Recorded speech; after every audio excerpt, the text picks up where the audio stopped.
It's been written that we are ascending, cause we're the descendants of the source of all existence. Yeah, it's been written that we are ascending, cause we're the descendants of the source of all existence. I have arisen, I'm switching my vision, the spirit is in me, my mission is clear and I started.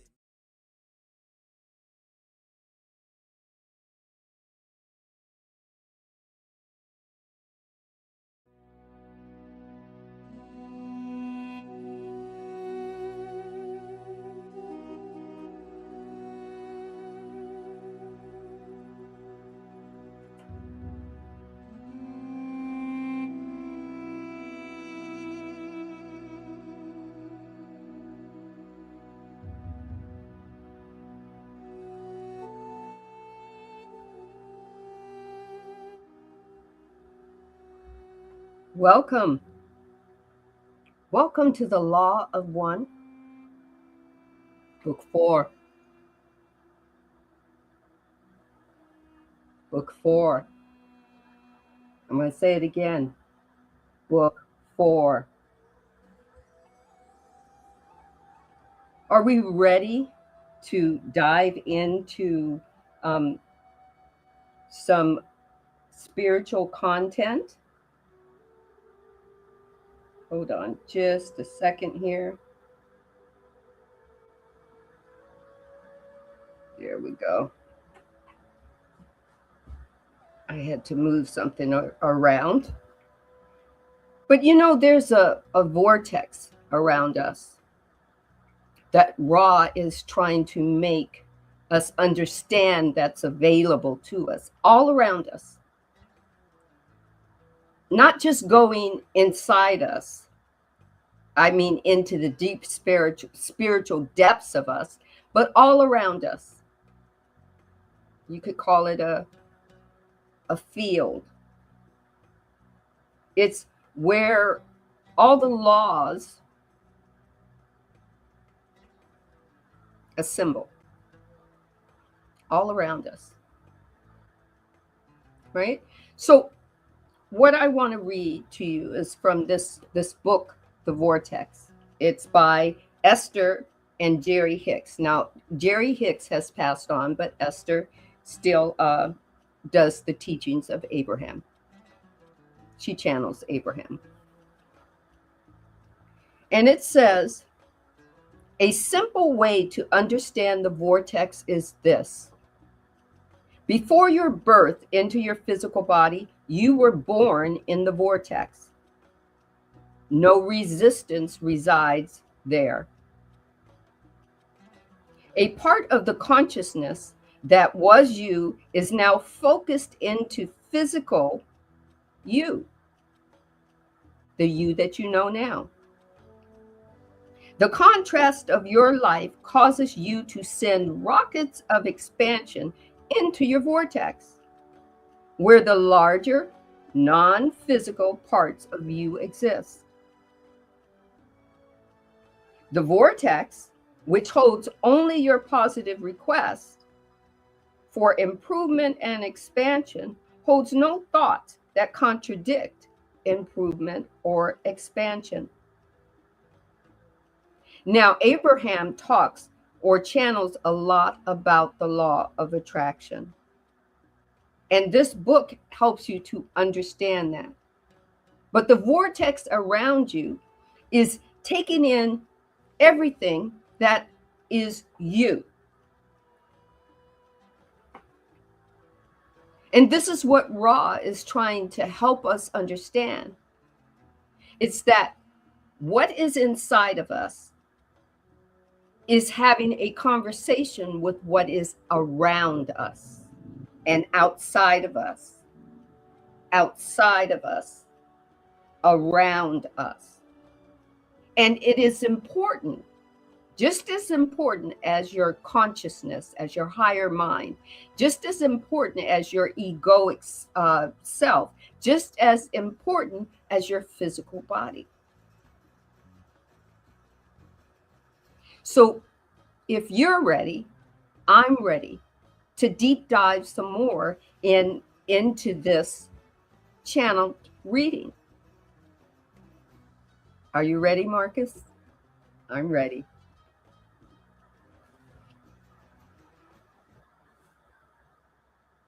Ooh,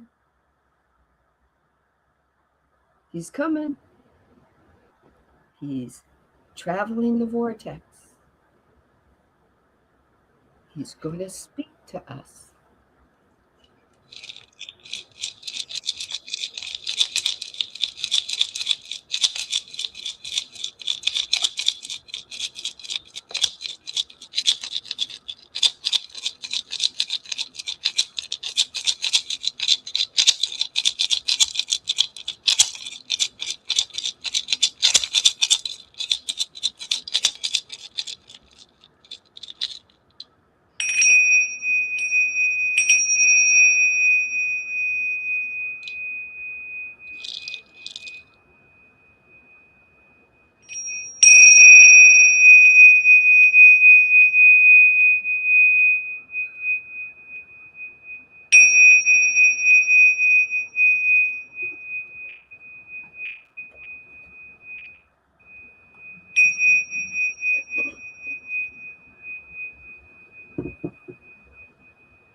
I attune myself to the clarity and truth that may flow in this space.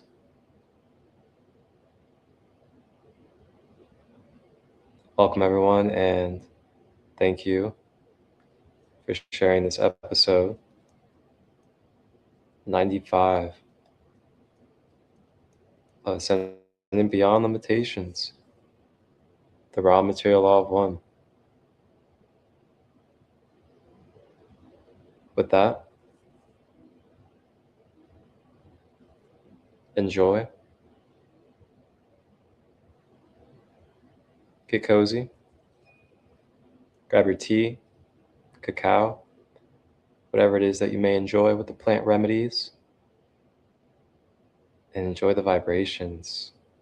That's right, Sandee. Aqua check. Hydration check, everyone. And with that, we'll be back.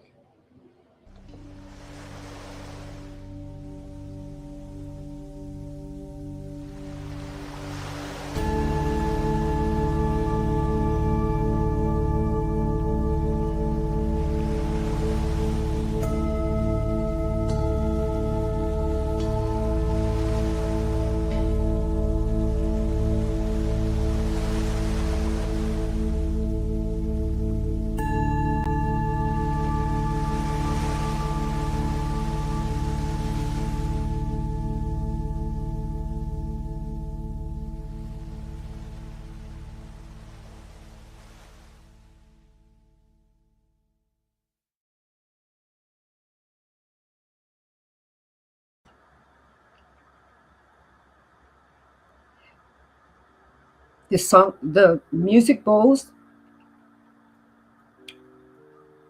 the chimes.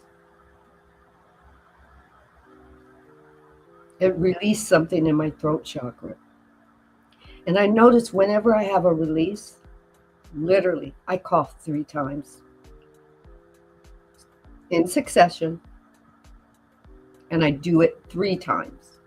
So 3 times, then 3 times again, and then 3 times again, and then I have to hydrate. Now, I don't know if it's my throat chakra or I'm channeling someone else's. I just channel it, whether it's me or someone else.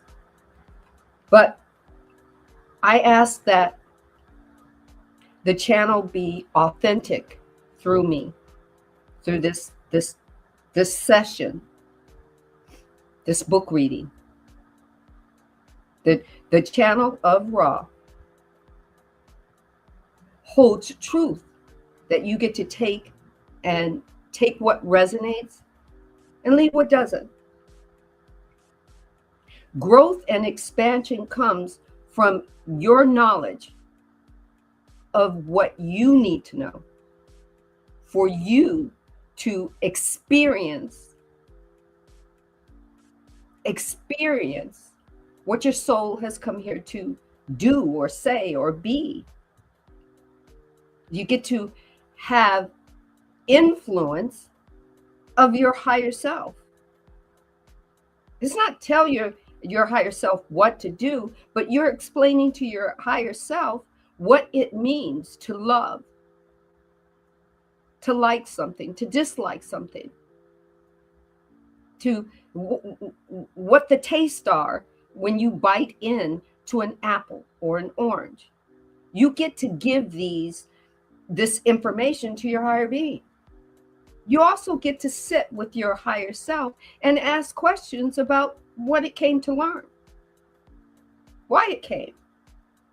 If you sit and go inward and be kind of give yourself grace so that you can hear what your higher self is telling you, oh, I came to learn that.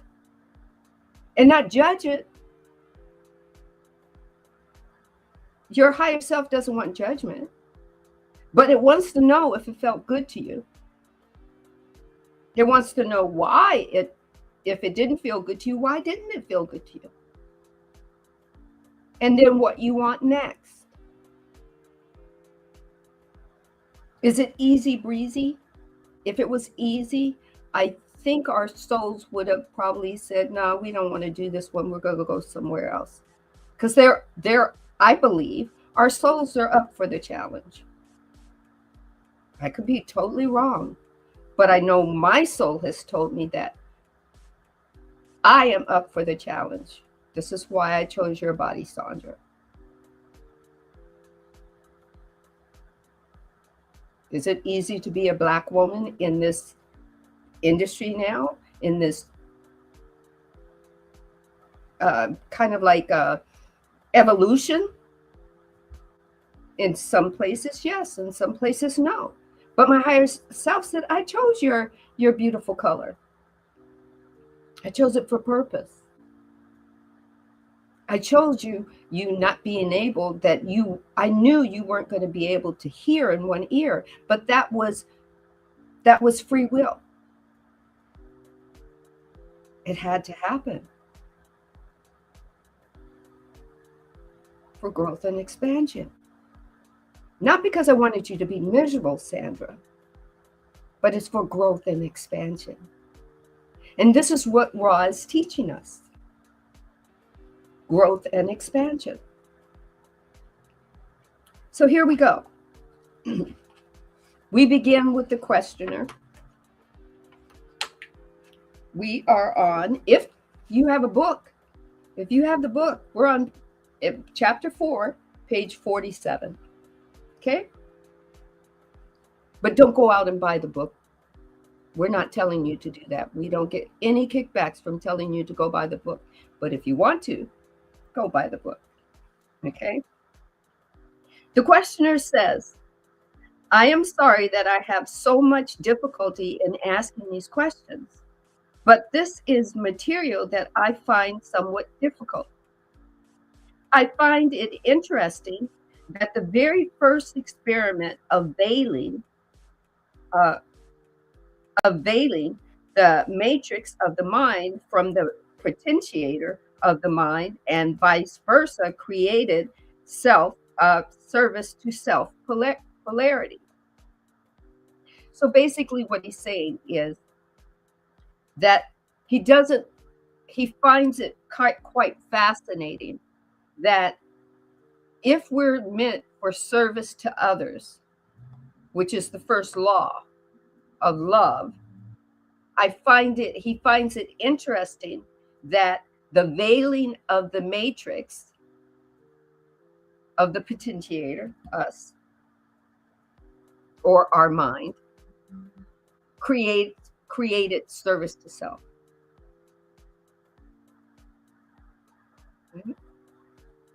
That's all. It had to start somewhere, but let's go on.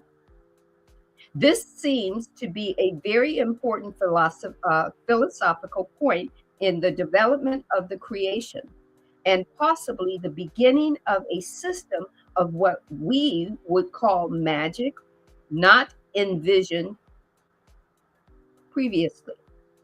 Okay, remember, magic is just another word for energy. So the questioner says, let me ask this question. Prior to the extension of the first distortion, was the magical potential of the higher densities as great as it is now when the greatest potential was achieved in consciousness for each density? This is difficult to ask. What I am asking is that at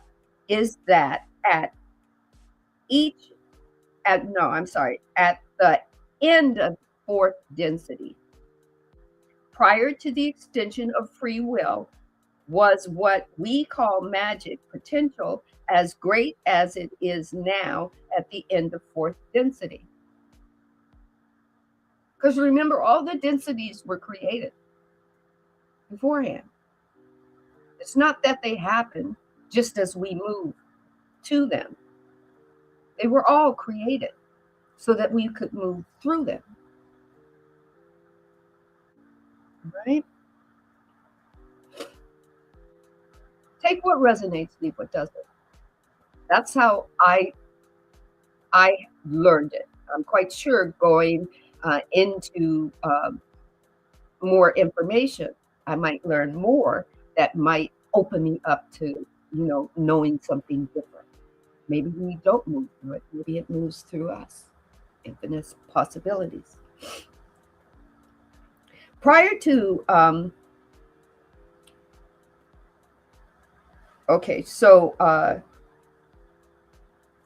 so here we go. Ra says, I am Ra. As you understand, if we may use this misnomer, magic, the magical potential of third and fourth density was then far greater than after the change. However, there was far, far less desire or will to use the potential. Now, in order for me to understand this one, that's where the divine brought in to my understanding the divine design that broke it down. It broke it down as it was happening. Ra is giving us an overview, basically, so that they won't usurp our free will. But later on, a book is written through channeling that gives us the blow by blow. Okay?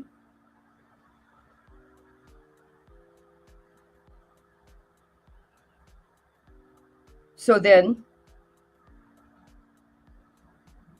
the questioner says, now, to be sure that I understand you, prior to the change and the extension of free will, let us take specifically the end of the fourth density, magical potential for the condition where or when there was only service to others, polarization, was much greater at the end of the fourth density than at the end of the fourth density immediately after the split of polarization and the extension of free will.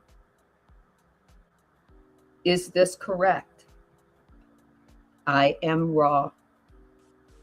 Magical ability, just talking about energy. Magical ability is the ability to consciously use the so-called unconscious. Therefore, there was maximal ability prior to the innovation of sublogized free will. The questioner says, okay, with a capital O and a capital K and a period. At the present time, we are experiencing the effects of more complex and greater numbers of archetypes. And I have guessed that the ones we are experiencing now in the mind are as follows. We have the magician, the high priestess, which corresponds to the matrix and the potentiator, with the veil drawn between them, which is the primary creator of the extension of the first distortion. Is this correct? I am raw. I am unable to answer this query without intervening material. So give me more. Come on, give me a little bit more so we can answer the question. We can't usurp your free will choice. We can't let you make a choice without proper information given to us so that we can give the information back to you with the question. The questioner says, with a capital O and a capital K and a period, sorry for that. Then the questioner says, the next archetype, the Empress, is the catalyst of the mind, that which acts upon the conscious mind to change it. The fourth archetype is the Emperor, the experience of the mind, which is that material stored in the unconsciousness, which creates its continuing bias. Am I correct with those statements? I'm wrong. Though far too rigid in your statement, you perceive correct relationship. There is a great deal of dynamic interrelationship in these first three archetypes. Now, when they are using these archetypes, the Empress, the Emperor, and you look at your tarot cards, all right? This is raw, explaining the energy or the magic of tarot and why we can understand through it the archetypes of the divine. Does that not blow your mind? It blows mine, and I'll tell you why. I grew up in a Baptist background of Christianity, and I was told that tarot was evil. I was told that tarot was the devil.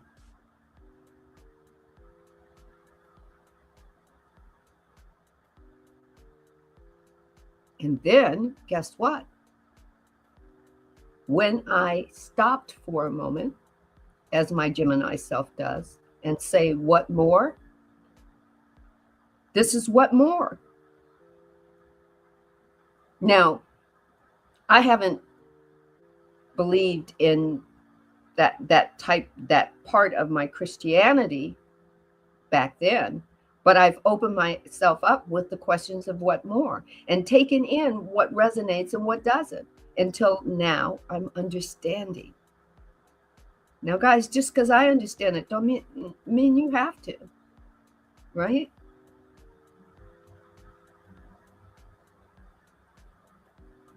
Lulu Fluco says, same way with my grandmother, right? Telling you to stay away from that demon stuff. But it's only energy, and the way that you are taking it in and opening up to it. It's only going to show up the way you want it to show up. So if you want it to show up negatively, it will. All Ra is saying is, this is the information that we have for you.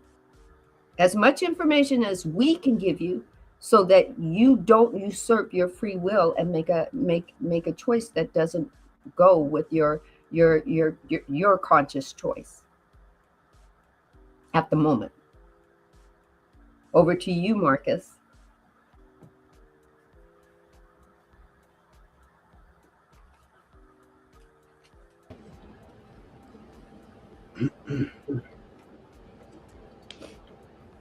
So it's funny. You're talking about tarot and Ra. And just a moment ago, I felt this pull from what felt like a very warm energy. And it was like, go ahead and go grab that Isis Oracle deck. And next thing I know, I hear you talking about tarot right after I go grab the deck. Now, this isn't tarot, this is Oracle, but it's divination. It's the same type of energy practice. And it's just so funny that that was brought up while being led to this, wonderful Egyptian deck with the mother of the Ra energy, Isis. And the card that I got for us out of this deck for our collective is the Temple of Lapis Lazuli. Everyone that knows Egypt knows that lapis lazuli was a very prized gemstone during that civilization. They would crush it and wear it around their eyes. They would wear amulets and so many different pendants of it. And it was definitely one of their favorite stones for communication, leadership, mental clarity, and being able to lead and speak with integrity. So it says here, goddess of the ancient skies, lapis lazuli. We'll go ahead and read a little bit for you guys as well, just to see what kind of message would like to go for us from this lapis lazuli crystal stone. So let's see. Your soul is very ancient, beloved, and does not only herald from the earth. It holds much special wisdom of star peoples from civilizations far and near. Wow. With unique high vibrational awareness that can help humanity transition from a civilization based in fear to a love-based culture. Whoa. You are guided to come into deeper acceptance of your own inner knowing now.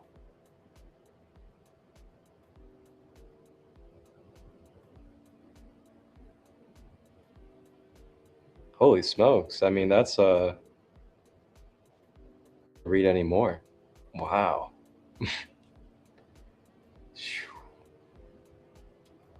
That raw energy is speaking. That's for sure. Guys, that is so powerful. The reminder that we have wisdom of star peoples from civilizations far and near as we're going to the raw material.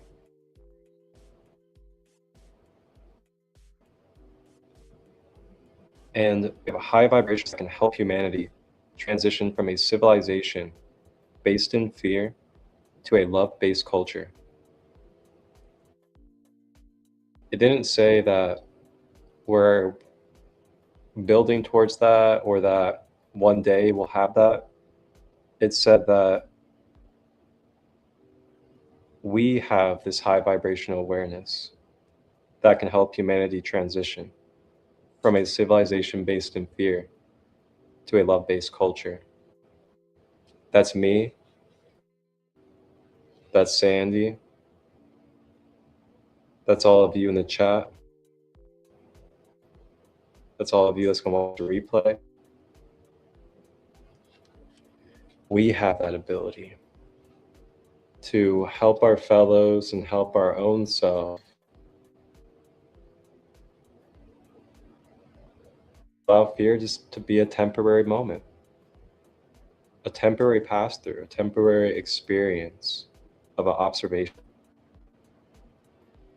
And then to integrate that into ourself, holy, as the holy presence of the living spirit. And we continue. And then we continue again. And just remembering that as you continue, you have that grace in you. You have that built in your system already. That mercy and grace. Because we were made to come here and go through what we call alchemy. Go through the different dimensions, the different densities, the different ranges of mind, body, emotion.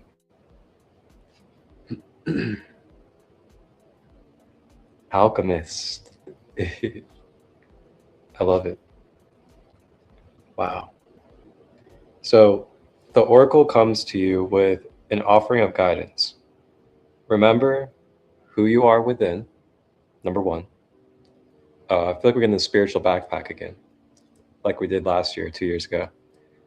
All right, let's get our camping gear for the spiritual backpack. So number one is remember who you are within.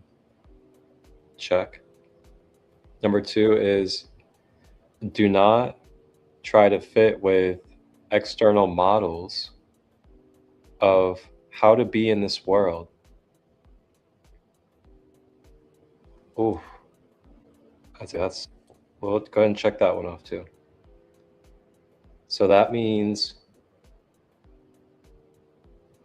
if we feel like we don't resonate with the medical system or resonate with the way that finances are banked, then that means we have the free will and the ability to create an alternative path for ourselves or to follow another alternative path that we've already known that is for us to be able to follow.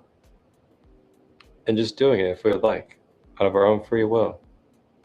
You know, just no need to prove anything or just no need to even put down one or another, but just this is what I'd like to do and this is what I'm going to do for myself and continue on.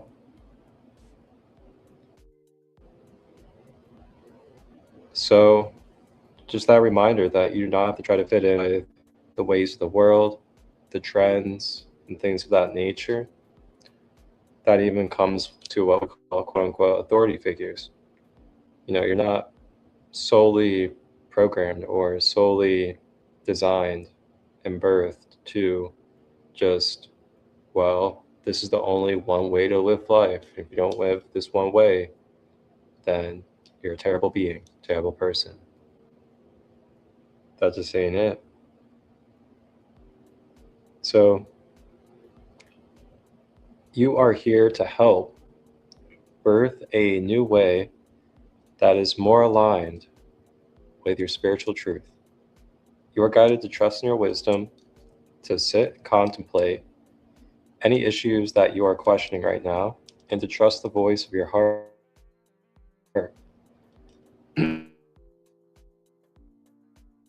Guidance doesn't make a logical sense, though it makes your heart expand, and that it will be a sign for you that it is your truth. So saying, if you have any pieces of lapis lazuli, feel free to wear them, place them around candles, or connect with lapis in any type of fashion that you feel. Wow. Talks about civilizations and other galaxies and star peoples, and really being here to help be a part of bringing change to this planet. Wow. That is the temple of lapis lazuli. Definitely did not expect that.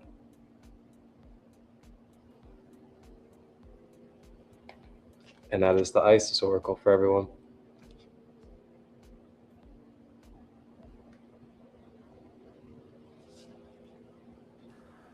And over to you. I remember it will have been maybe about 2 years now when I was gifted two types of cards from my friend Root to Crown. He sent me oracle cards, and he also sent me a box of tarot cards. Now, I figured, oh, it must be meant. This is the divine saying, here, these are yours.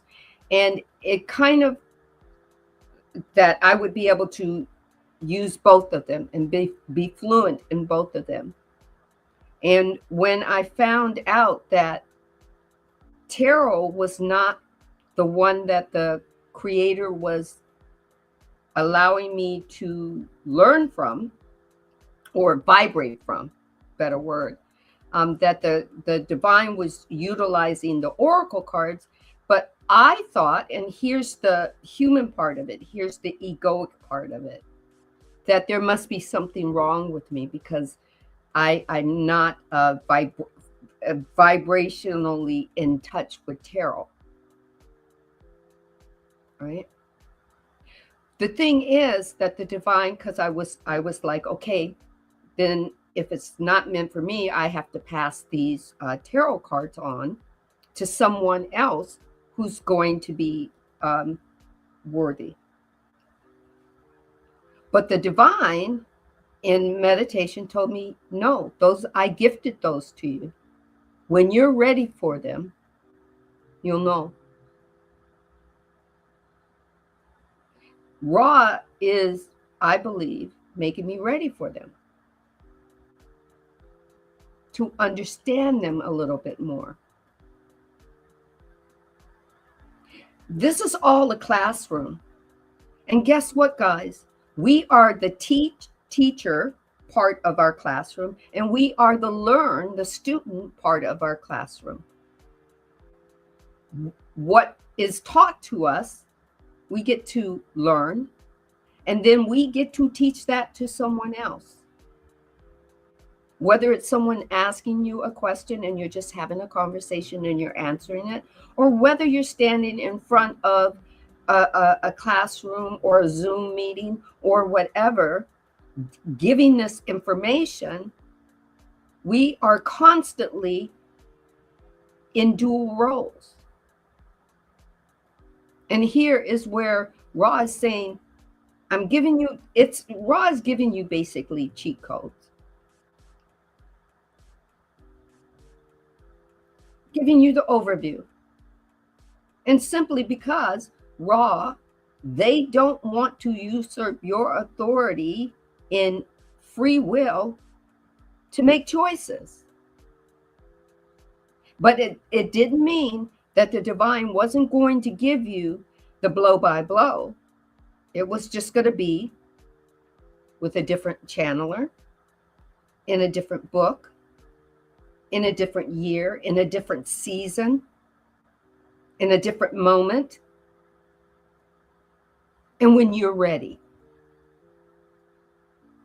When you've consumed the information and you've grown with it, or you chucked out the stuff that didn't help you grow,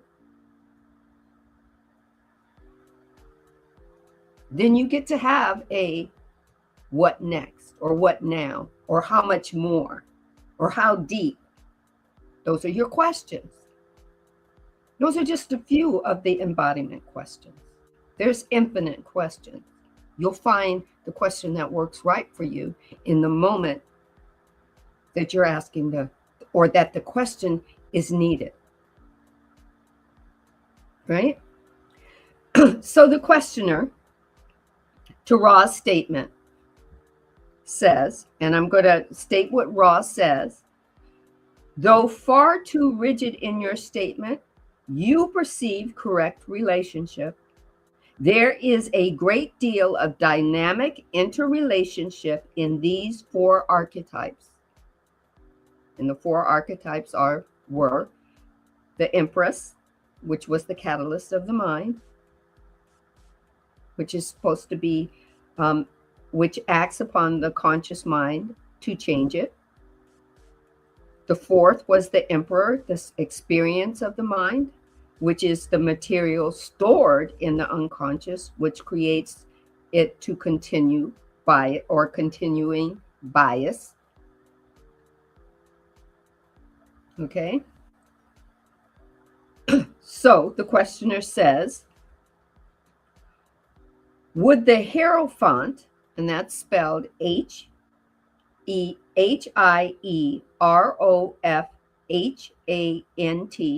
and I'm hearing this word for the first time. This word I've never had to use this word in my vocabulary.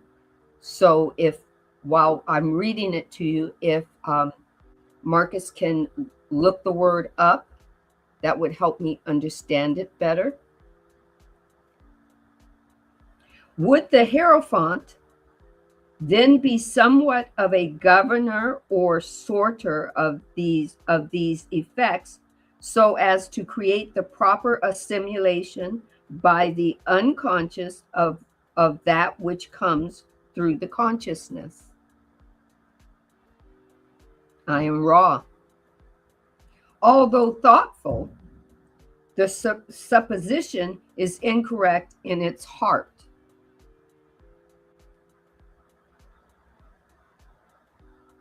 The questioner says, what would be the Hierophant? I might even be pronouncing that incorrectly. But I'll go ahead and read, and then we'll go over to Marcus. I am Ra. The Hierophant is the significator of the body, the mind.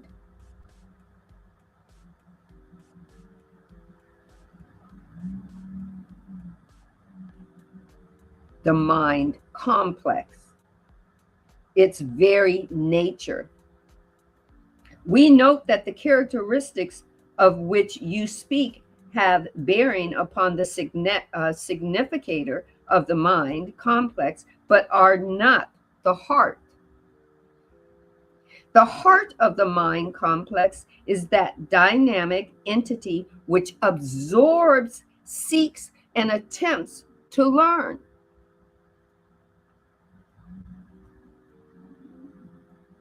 They end it with a period. Over to you, Marcus.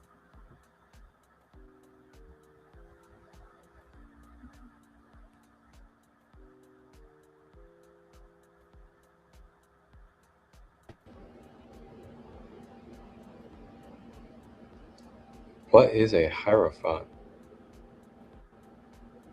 You want me to spell it again? Oh, yeah, sure. Hierophant.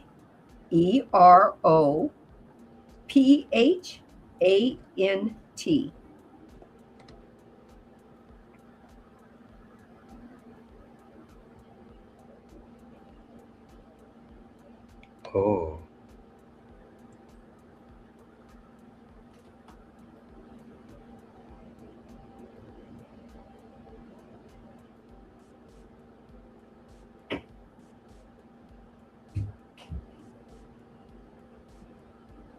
interesting.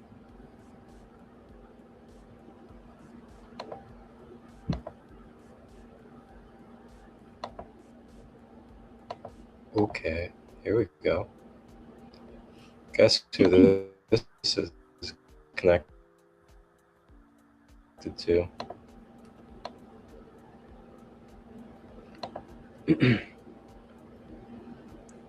Very intriguing. Oh boy. Now we're getting into some interesting stuff. So it says here Ezekiel.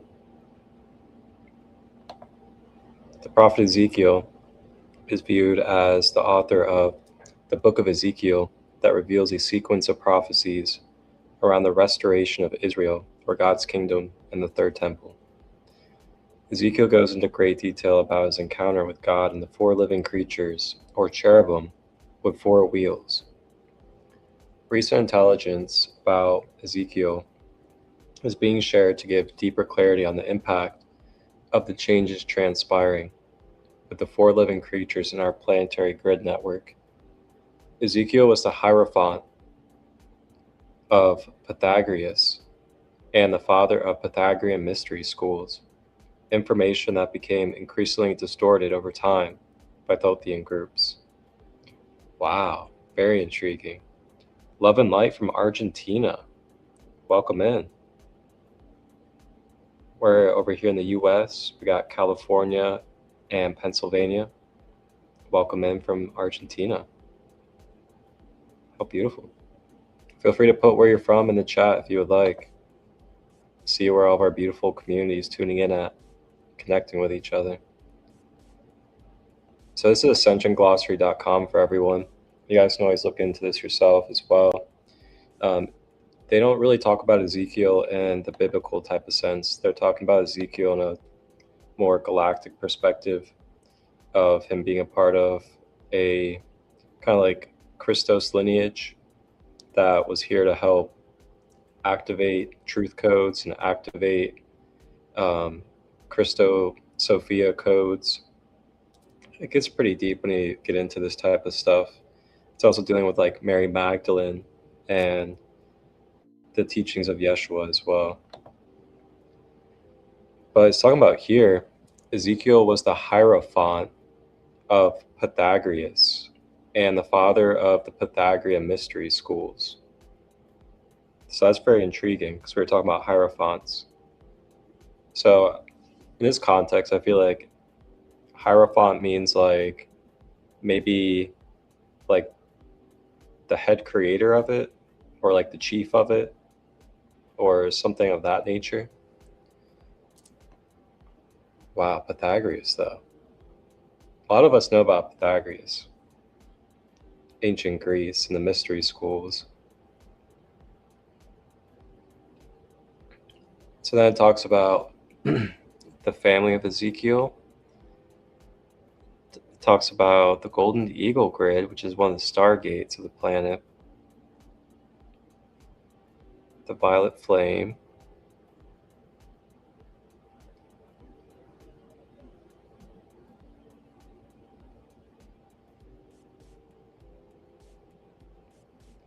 Oh, this is very intriguing.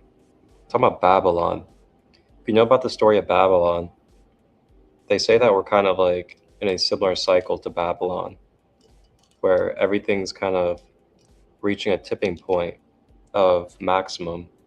Let's like maximum language, maximum all those different things, and it's becoming so distorted.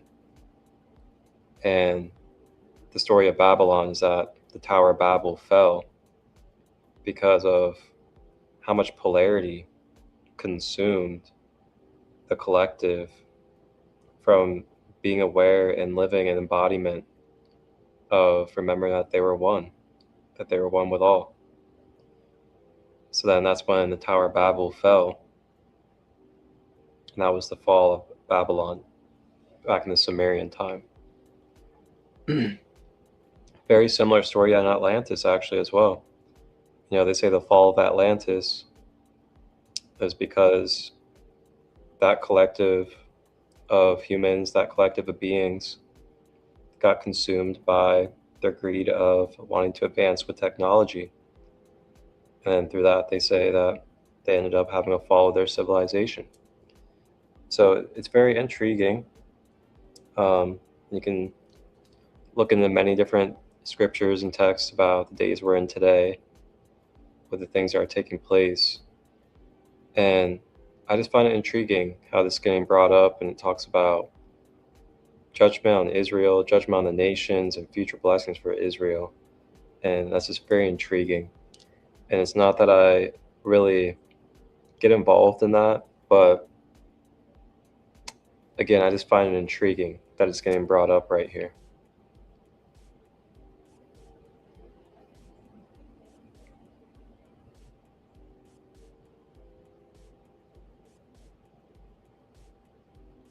Wow.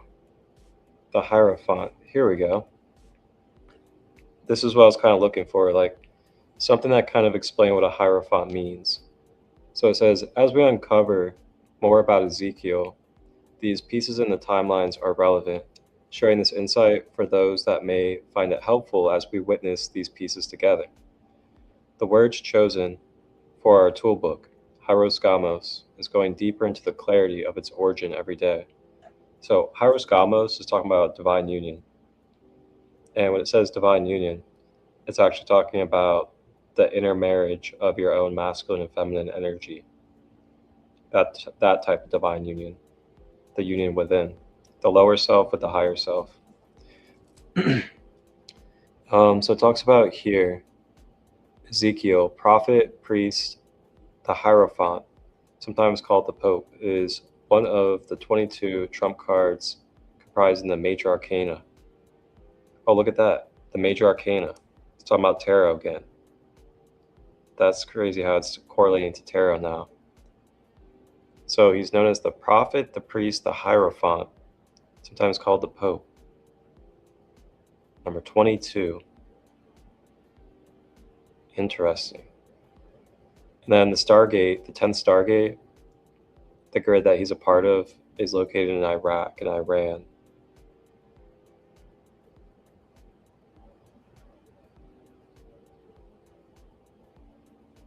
So I guess I kind of got an idea now of Hierophant. So Hierophant, I feel like, is like head representative, or the one that passes the torch of the knowledge or the information for whatever it is that you're the Hierophant of. Intriguing. Okay. We'll leave it there for now. So then basically, the questioner is asking about the Hierophant that is between the significator of the mind and the heart. He's trying to find out how these two talk to each other, how they represent each other. And Ra is saying, although thoughtful, the supposition is incorrect in its heart. You got it, but at the same time, you're not, following the footprints to where you want to go. And then the questioner says, well, what would the Hierophant be? The Hierophant, according to Ra, says is the significator of the body, and in parentheses is the word mind. Complex. And then Ra says its very nature. The mind consciousness as whole, not seen separately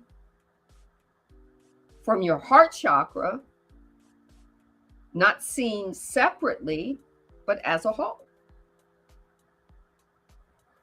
Its very nature. And then Ra says, we may note that the characteristics of which you speak do have bearing upon the significator of the mind complex, but they're not of the heart. The heart of the mind complex is the dynamic entity which absorbs, which seeks, and which attempts to learn. That's the heart.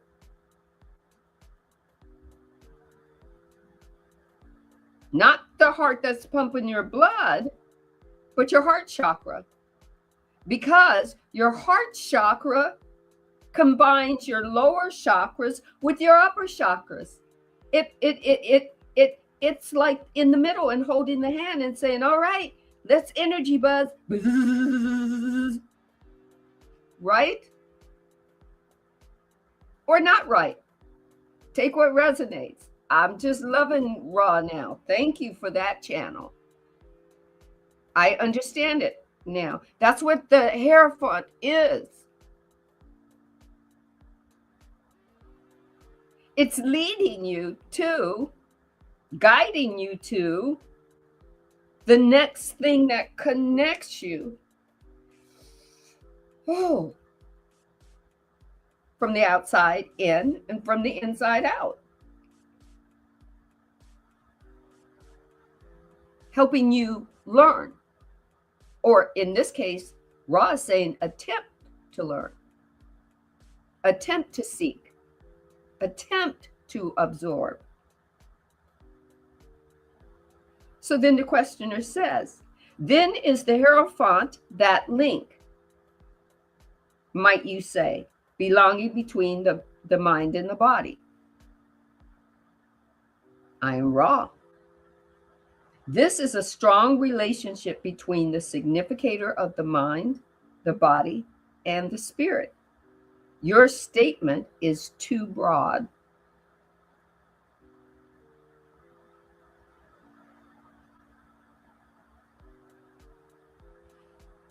Ra is saying, you could bring it in.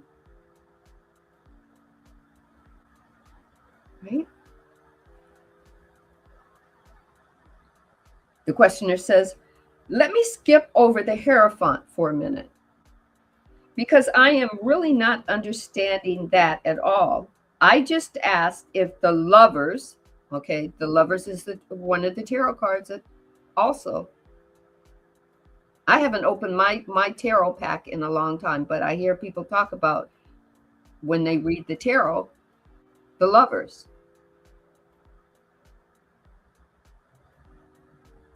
The Lovers represent a merging of the conscious and the unconscious, or the communication of conscious and unconscious, with a question mark.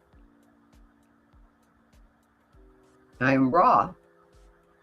Again, without being at all unperceptive, you miss the heart of the particular archetype, which may be more properly called the transformation of mind. All right, guys, I just learned a little something. See, this is getting me ready for when I open that tarot deck. Right? The Lovers, according to Ra, is just that being called the transformation of mind. We're talking about the heart chakra. The heart chakra is transformation. It connects your lower three chakras to your upper 3 and helps you with transformation. Hello. Over to you, Marcus. We got that heart chakra screen. You want to help us understand?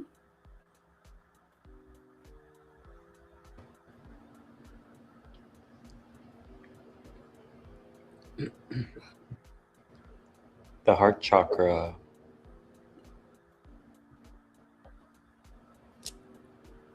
All right. So I got a little nice graphic for you guys that I made a little while back. And I just felt called, since Rob mentioned the good old heart center again. These are a little bit about the traits that this chakra or energy center brings into your human life. So, number 1, it resonates at the solfeggio frequency of 639 hertz. So you can utilize that frequency to tune yourself to the frequency of the heart chakra. So that would be the frequency that Ra was just speaking on.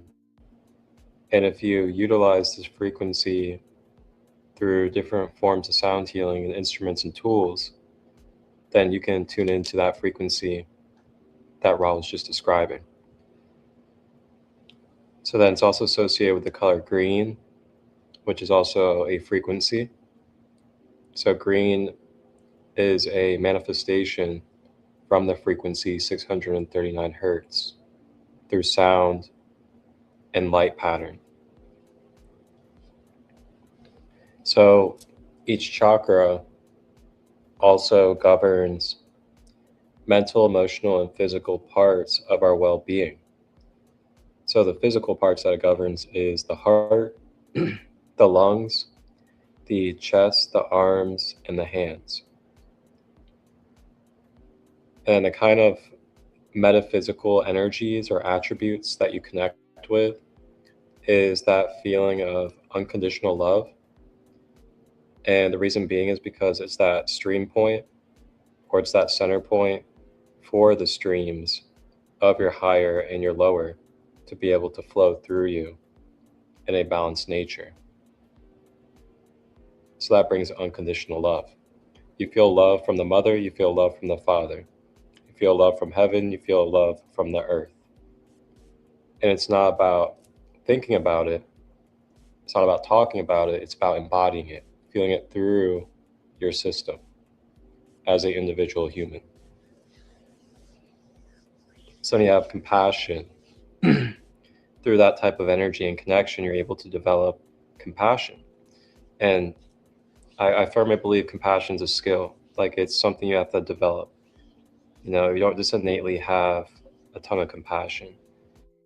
It's kind of like a power that we have to activate and really know how to listen, like know how to teach effectively, know how to really be able to navigate the waters of emotion, and also know that yourself and others are going to have flaws.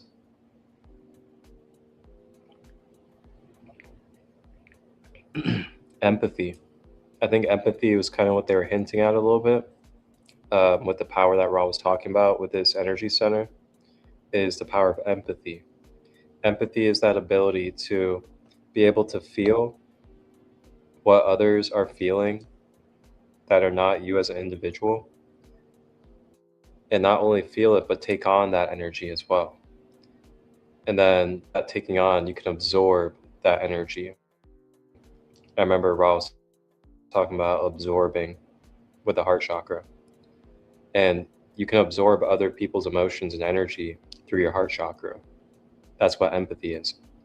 But the key with empathy, and note this if you would like, or record this clip if you guys would like to.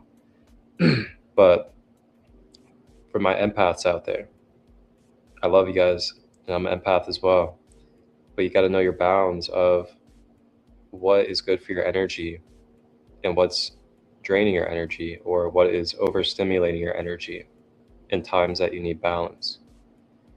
And one thing about empathy is that we got to remember that not only are we able to absorb the energy and take it from people and other things, but also too that the full process of empathy is to then consciously release that energy back to source, back to creator, back to your guardians, back to your angels, back to your higher self.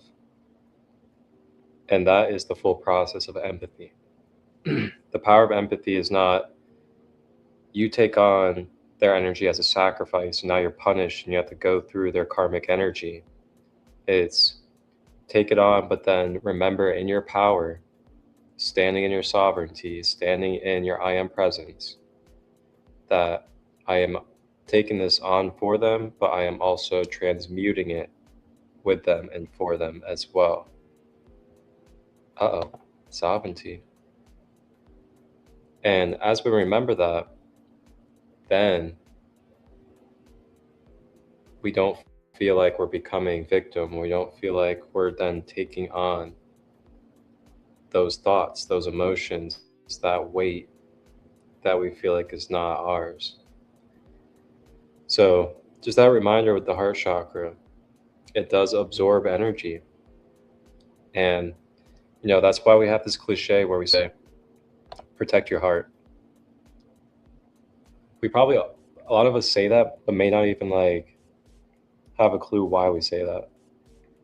But when you think about that subconsciously, protect your heart, because it absorbs. The heart chakra is so powerful that it's the center of our whole entire being. And it also generates the main force of our electromagnetic field. And that's even scientifically proven, that we have this toroidal field that generates through the center of our heart, going all the way through, up and down through our system, just like our chakras. So just remember that, the absorbing, and remember that there is a natural release process. Our body actually knows how to naturally release energy. And sometimes if we listen, the body will tell us how. Just like animals.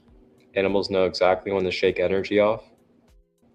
They know exactly when to vocalize to release energy. And they listen to that. And they just do it. And then they move on. And then they're renewed. They're rebirthed. It could be that simple for us. We can have a rebirth every hour if we wanted. Every experience a trigger, we can have a rebirth. But we gotta be able to choose that for ourselves.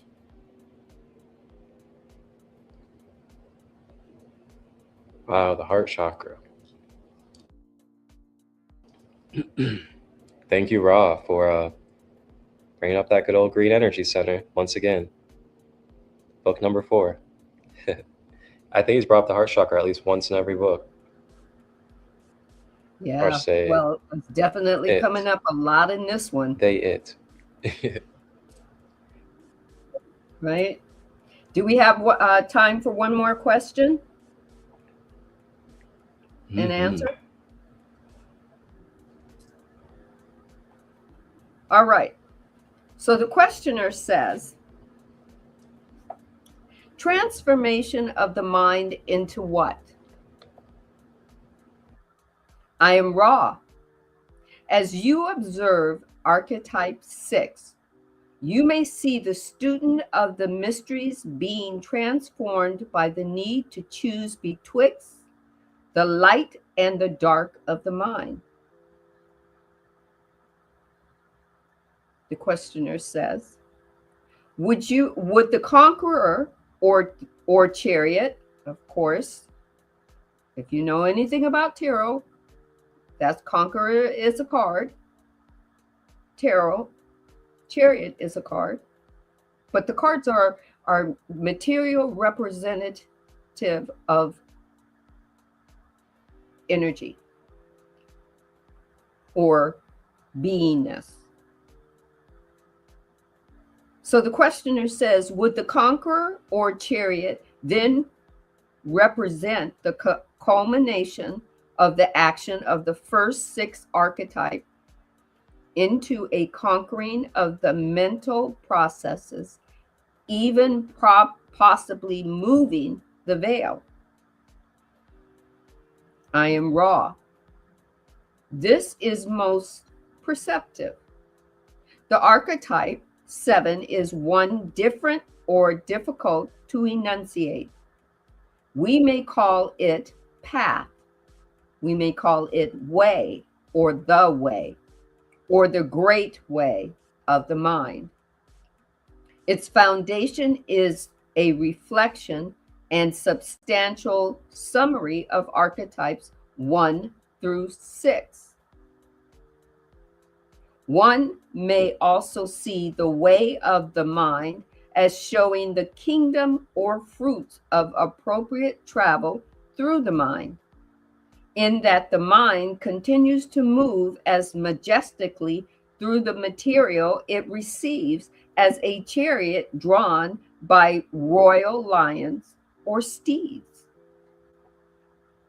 At this time, we would suggest one more full query, for this instrument is experiencing some distortion towards pain.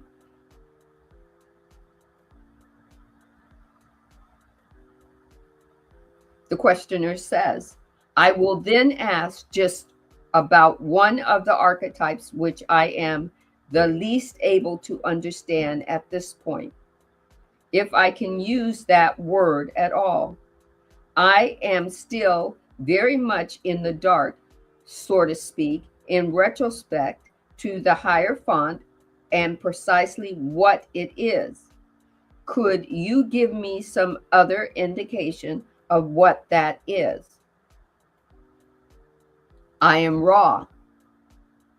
You have been most interested in the significator, which must needs become complex. The Hierophant is the original archetype of the mind, which has been made complex through the subtle movements of the conscious and unconscious. The complexities of the mind were evolved rather than the simple melding of experience from potentiator to matrix. The mind itself became an actor possessed of free will and more efficient, or especially will. As the significator of the mind, the Hierophant has the will to know, but what shall it do with its knowledge, and for what reason does it seek? Ends with a question mark. The potentials of the complex significator are manifold. Are there any brief queries at this working? And then the questioner asks, what can we do to make our instrument more comfortable? So the Hierophant is the conscious and the unconscious mind seeking through itself, simply put, for me.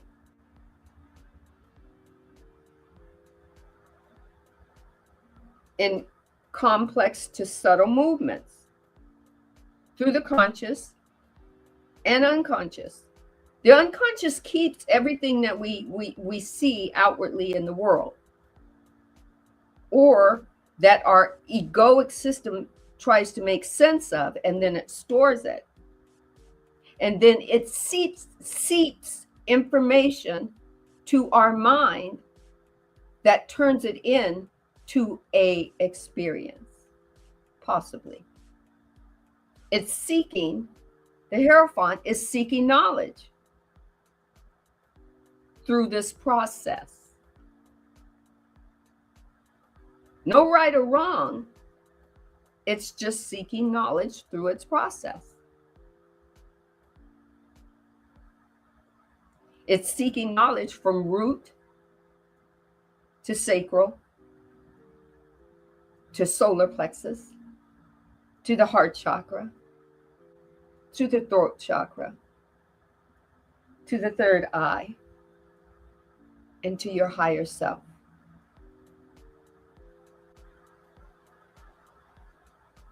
Your higher self is the divine seeking the information of itself in form.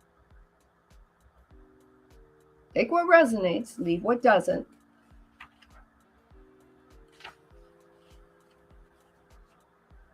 Next Wednesday, we'll start with their section 80, which is dated February 27th, 1982. Remember, this is 82. And Ra is still here downloading information for us to share with you. Information of understanding. Not giving us new information to write a book, although maybe Ra is giving you information to write a book. Let it be so if it is. Over to you, Marcus.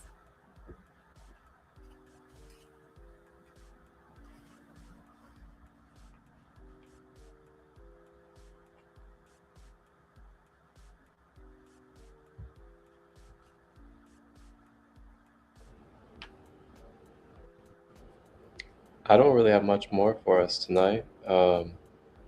If you had any more to read, feel free. Let's see, what time do we have? We have I've got to get going. You know who's calling. My little Charlie Brown, that's my 13-year-old shepherd lab mix. He's like, Yeah. This is time for his bladder to say, take me. Yeah. Yeah, we've gotten a great hour in, and it's been a lovely episode. I It looks just like I just love how all the chakras. This is book 4. I think it's going to be a lot more about chakras. But like I said, I am reading this book with you.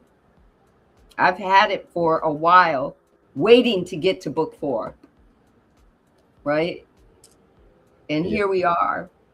And now I understand why. It's about our internal, we're like a combustible engine that's moving forward and learning about itself as it grows and becomes. And it's the alchemists ourselves are changing the combustible engine into better,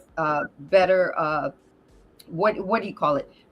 We're going from combustible energy to a different type of energy level in us to be more efficient, right? And sometimes, like what we're going through right now, is where a lot of corporations are fighting or resisting not using gasoline anymore. They don't want to use anything more cleaner for the environment because they're fighting the change. They don't realize internally that this could be a good thing. They're holding on to it. Sometimes the divine told me sometimes it's not as easy as saying it's about money. It's about change. Their internal ecosystem is saying, I don't want to change. I can't handle any more change. And it's pulling them, keeping them to stay to fight. Okay, we got to fight not to change. And that's why more of us are having these awakenings and taking in the information and learning and teaching and allowing. We have to allow other versions of ourselves, consciousness, beings, to have their journey.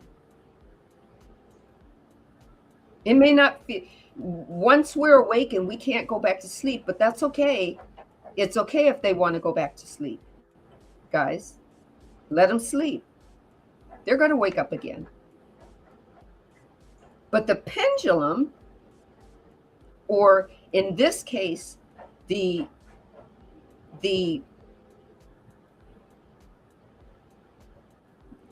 I can only use it this way. Genghis Khan had his reign, and then he didn't.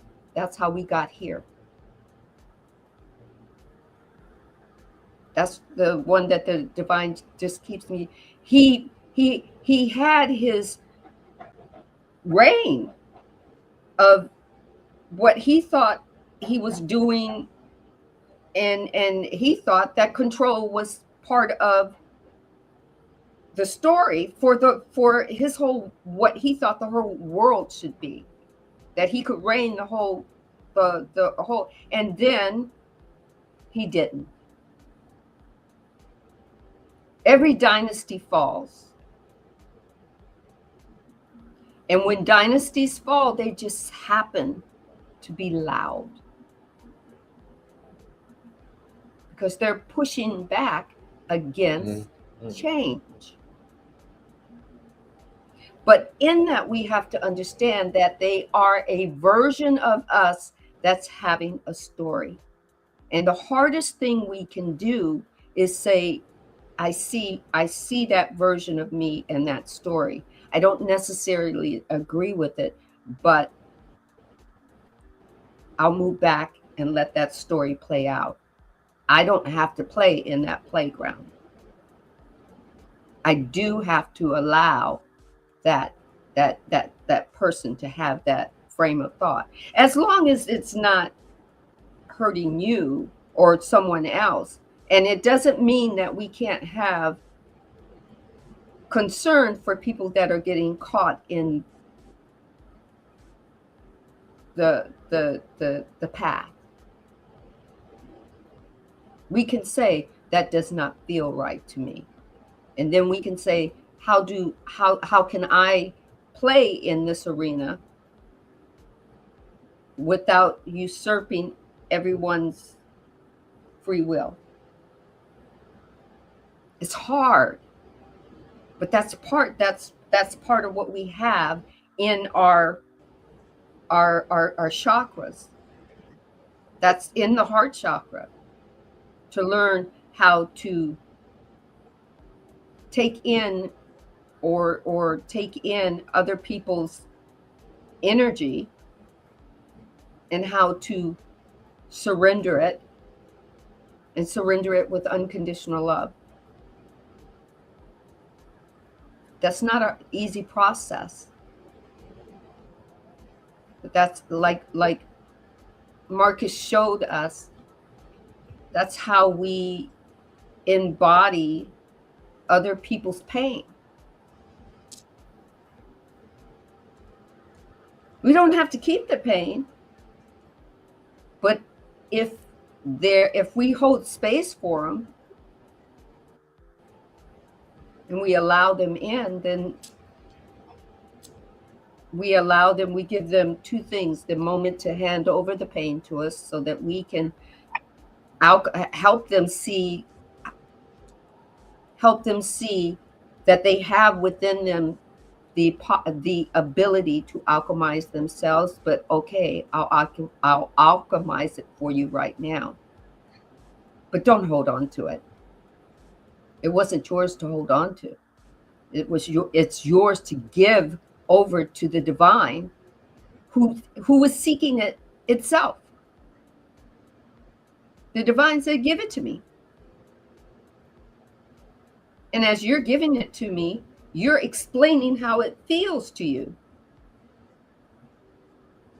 You took on the emotion of how it felt to that other person, and you took it into yourself, and you felt the tears, and you felt the anger, and you felt the hurt, and you felt the desire for them to be whole. and you took it into you, and the divine says, now give it to me. That's alchemy at its most glorious. E ana ko ane ki ano to sienak. Siano ko ate. Te untoka ane. Ane ohtak. Sio soku unta iadak. E soto a. Patoko otaki te uche na.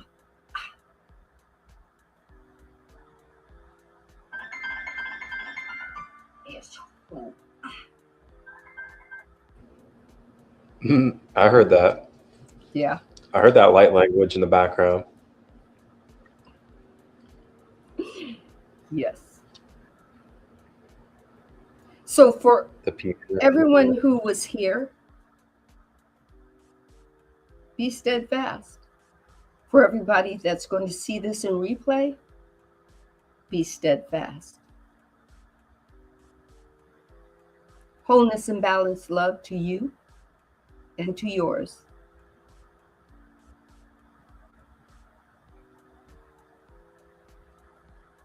One love. That's right, everyone. Have a good night, and thank you all for joining us.